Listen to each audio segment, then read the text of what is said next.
नमस्कार, कसे आहात? आज आहे दिवाळीचा पहिला दिवस, वसुबारस. तर तुम्हाला सगळ्यांना दिवाळीच्या खूप खूप शुभेच्छा. हॅपी दिवाळी. आणि तुम्ही बघताय देवांची मूर्त्या किती सुंदर दिसतात आहे. तर सकाळी मी पहिली पूजा करायला घेतली.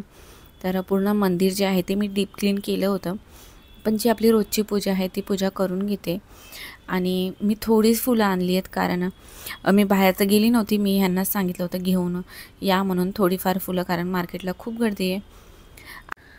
उद्या जाईल मी आणि चांगली फुलं जी आहेत ती घेऊन येईल. आपण कसं बघून निवडून आणतो, तर काही खराब वगैरे असेल तर ती सगळी पानं निवडून घेते मी, पाकळ्या. आणि नंतर मग रोजची देवपूजा, वसुबारसची पूजा आपण प्रदोष समय किंवा संध्याकाळी आपण करायची असते. तर ती पूजा संध्याकाळी करायची आहे, त्यामुळे मला वेळ आहे निवांत. आणि त्यानंतर आहे ना, मला उंबरठ्याला जे आहे ते हळद लावायचं होतं. हळदीचं लेपन मी एकदाच करून ठेवते. आता 5-6 दिवस आपल्याला लागणारच आहे आणि रोज लावून पुसायचं असतं, तेच नाही ठेवत मी. तर त्यासाठी हळद घेतले, अष्टगंध, त्याच्यात मी थोडंसं गोमूत्र टाकते आणि स्प्रे करते. त्याचा सुंदर वास येतो. आणि हे मी दादरला सिद्धिविनायक मंदिराच्या इथूनच घेतलेलं आहे. तर पूजा रूममधली हळद घेतली मी, जेवणातली हळद वेगळी असते. आणि पूजेसाठी लागणारी हळद मी एका साईडला काढून ठेवली आहे. थोडंसं त्याच्यात पाणी आणि थोडं पातळ लिक्विड करून घेते आणि ते सारून घेते, म्हणजे बाकीचं दिवे वगैरे लावायचे आहेत तोपर्यंत ते सुकून जाईल. हे सगळं असं करायला ना खरंच खूप वेगळीच मजा आहे. खूप छान वाटतं. आपण रोज जरी करत असलो ना तरी पण सणाच्या वेळेस जे करतो ना त्याची वेगळीच एक एक्साइटमेंट असते. तर आता सध्या ना मला इथे पण हळदीचं लेपन करायचं वेड लागलं आहे. मी मंदिराच्या इथे सुद्धा करते. तर हे एवढं मी पातळ करून घेतलं आहे आणि फॅन लावला का हे सुकेल.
उंबरठ्याचं लेपन सुकलेलं आहे आणि हे कॉर्नरची रांगोळी किती सुंदर दिसते.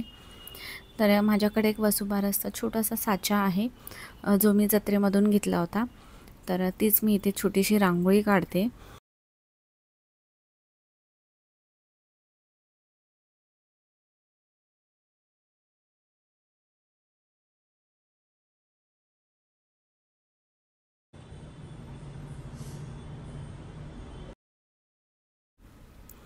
या साच्यावरचं एकदम स्पष्ट दिसतंय गाय आणि वासरू, पण रांगोळी जेव्हा आपण काढतो ना तेव्हा व्यवस्थित दिसत नाही, थोडंसं वेगळं दिसतं.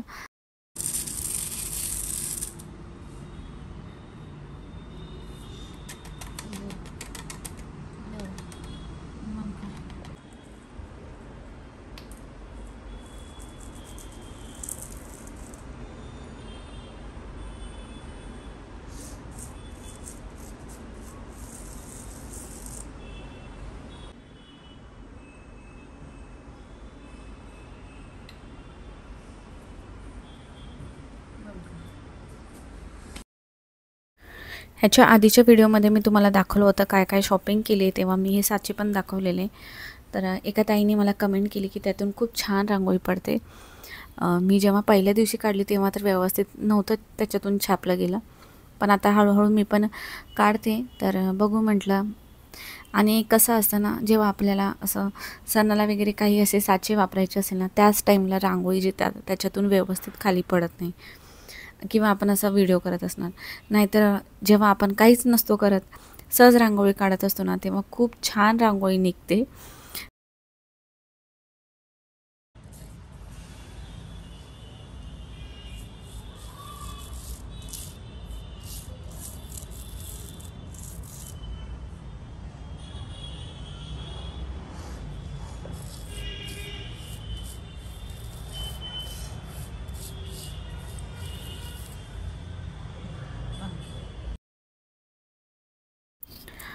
माझ्याकडे पितळी गाय वासरू आहे, तर त्याचीच मी पूजा करून घेते. तर ही पूजा आपण संध्याकाळी करायची असते. सकाळी जरी केली तरी चालते, तर मी तर संध्याकाळी करते. हे बघा, उंबरठ्यावरची रांगोळी माझी. तर इथे मी छोटंसं स्वस्तिक काढलेलं आहे आणि त्यावरती एक छोटंसं पाट ठेवते आणि आसन. आणि देवपूजा मी सकाळीच केली होती, त्यामुळे जे गाय वासरू आहे त्याचा मी अभिषेकसुद्धा करून घेतला होता. त्यामुळे आता फक्त जे आहे ते मी मांडणी करते.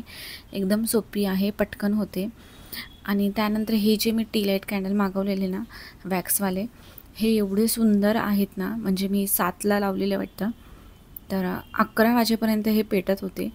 खूप चांगले आहेत आणि कलरमध्ये असल्यामुळे दिसायलासुद्धा सुंदर दिसतं.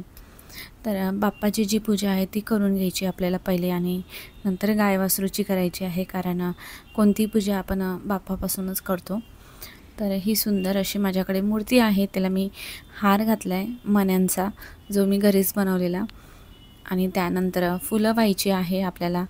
आणि ह्याच्यानंतर मी स्वामीचे माझे 3 अध्याय आहेत ते वाचून घेणार आहे आणि एक माळ जी आहे ती नामस्मरण स्वामींची ती करून घेणार आहे आणि तारक मंत्र. तर मला एका ताईने कमेंटसुद्धा केलेली की तुम्ही 11 माळी करता का रोज? तर नाही, एकच माळ करते मी, कारण तेवढा वेळ पण नसतो आणि स्वामीचे अध्यायसुद्धा असतात, त्यामुळे मी एकच माळ करते. आणि ती पण खूप मनापासून, असं नाही आहे की 5 मिनटात आवरलं पटापट पटापट, नाही, एकदम हळू आणि निवांत आणि मनातल्या मनात नामस्मरण आहे ते करून घ्यायचं आहे.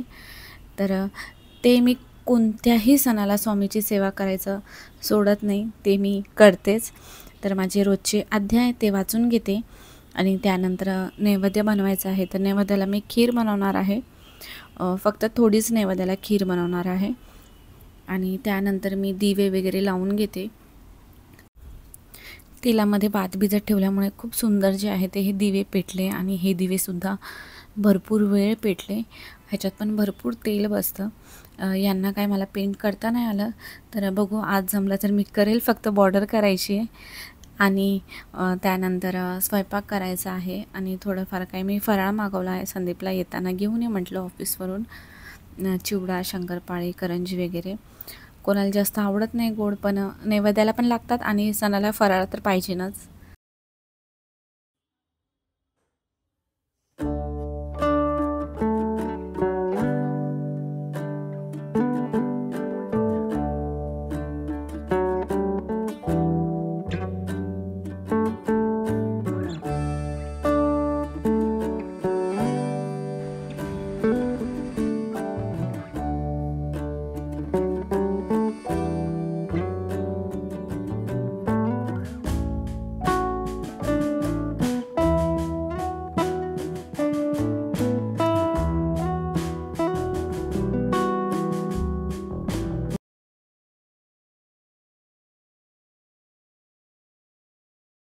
उद्या धनत्रयोदशी आहे, तर त्यामुळे सोनं किंवा धने जे आहे त्याची खरेदी करतात आणि मी सुद्धा दरवर्षी ती खरेदी करते.